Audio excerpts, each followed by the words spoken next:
Welcome to our channel. This is the part 14 of book, Think and Grow Rich. Next part, that is part 15, how to make practical use of imagination of this book, will be uploaded soon, or it's already uploaded. For not missing any upcoming content, please make sure to subscribe and like this video. Now let's start the video. Imagination, the workshop of the mind. The imagination is literally the workshop wherein are fashioned all plans created by man. The impulse, the desire, is given shape, form, and action through the aid of the imaginative faculty of the mind. It has been said that man can create anything which he can imagine. Of all the ages of civilization, this is the most favorable for the development of the imagination, because it is an age of rapid change. On every hand one may contact stimuli which develop the imagination. Through the aid of his imaginative faculty, man has discovered and harnessed more of nature's forces during the past 50 years than during the entire history of the human race. Previous to that time, he has conquered the air so completely that the birds are a poor match for him in flying.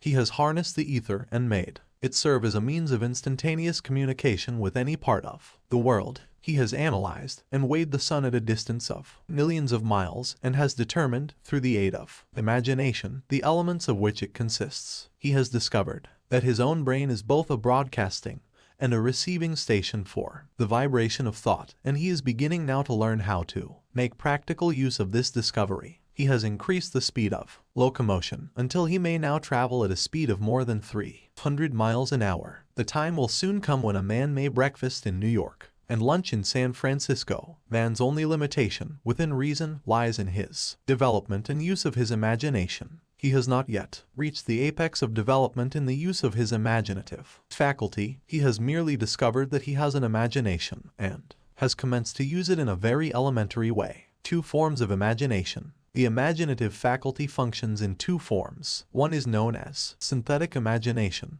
and the other is creative imagination. Synthetic imagination. Through this faculty, one may arrange old concepts, ideas, or plans into new combinations. This faculty creates nothing. It merely works with the material of experience, education, and observation with which it is fed. It is the faculty used most by the inventor, with the exception of the who draws upon the creative imagination when he cannot solve his problem through synthetic imagination. Creative imagination. Through the faculty of creative imagination, the finite mind of man has direct communication with infinite intelligence. It is the faculty through which hunches and inspirations are received. It is by this faculty that all basic or new ideas are handed over to man. It is through this faculty that thought vibrations from the minds of others are received. It is through this faculty that one individual may tune in or communicate with the subconscious minds of other men. The creative imagination works automatically in the manner described in subsequent pages. This faculty functions only when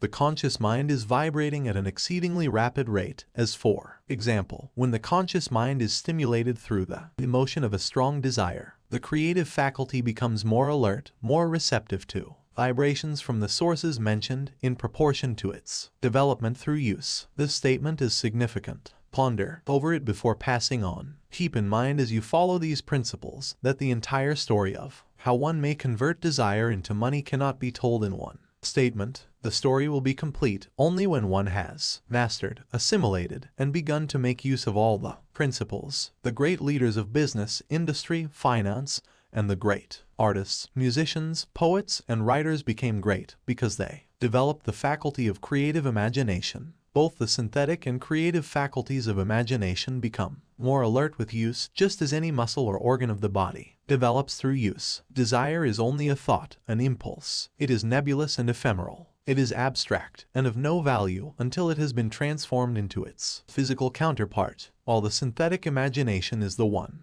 which will be used most frequently in the process of transforming the impulse of desire into money. You must keep in mind the fact that you may face circumstances and situations which demand use of the creative imagination as well. Your imaginative faculty may have become weak through inaction. It can be revived and made alert through use. This faculty does not die, though it may become quiescent through lack of use. Center your attention, for the time being, on the development of the synthetic imagination, because this is the faculty which you will use more often in the process of converting desire into money. Transformation of the intangible impulse of desire into the tangible reality of money calls for the use of a plan or plans. These plans must be formed with the aid of the imagination and, mainly, with the synthetic faculty. Read the entire book through, then come back to this chapter and begin at once to put your imagination to work on the building of a plan or plans for the transformation of your desire into money. Detailed instructions for the building of plans have been given in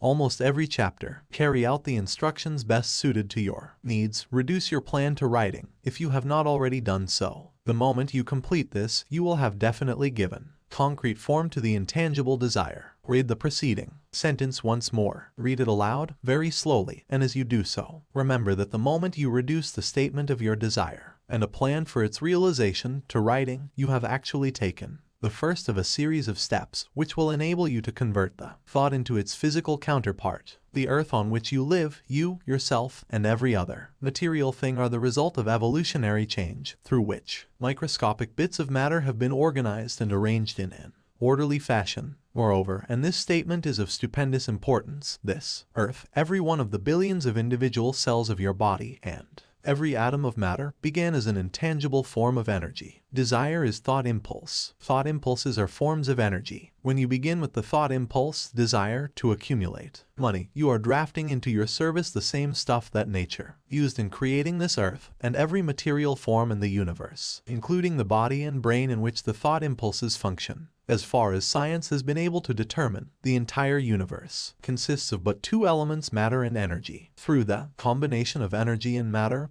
has been created everything perceptible to man, from the largest star which floats in the heavens, down to and including man himself. You are now engaged in the task of trying to profit by nature's method. You are trying to adapt yourself to nature's laws by endeavoring to convert desire into its physical or monetary equivalent. You can do it. It has been done before. You can build a fortune through the aid of laws which are immutable. But first, you must become familiar with these laws and learn to use them through repetition and by approaching the description of these principles from every conceivable angle. The author hopes to reveal to you the secret through which every great fortune has been accumulated. Strange and paradoxical as it may seem, the secret is not a secret. Nature herself advertises it. In the earth on which we live, the stars, the planets suspended within our view, in the elements above and around us, in every blade of grass, and every form of life within our vision. Nature advertises this secret in the terms of biology, in the conversion of a tiny cell, so small that it may be lost on the point of a pin, into the human being now reading this line.